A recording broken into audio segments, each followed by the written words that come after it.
Hello, cette semaine, on va parler de l'évangile du fils prodigue. On la connaît tous par cœur, mais je voulais revoir avec vous cet évangile parce que la chose qui m'a le plus touchée, c'est qu'on est tous un peu des deux.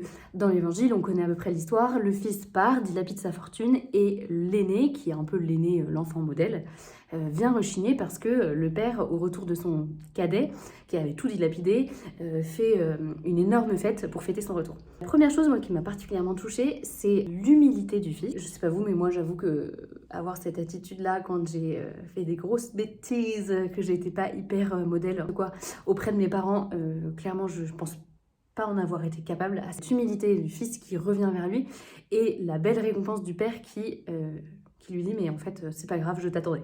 Et la deuxième chose, et ça c'est pas parce qu'on a été le fils humble qu'on n'est pas le fils qui rechigne, la réaction du père face à la colère du fils. J'ai trouvé que cette façon de faire était pleine de pédagogie, que le père recevait cette colère en lui expliquant. Je trouvais que la pédagogie du père pour expliquer au fils pourquoi il a reçu son cadet était pleine d'amour et de bonté.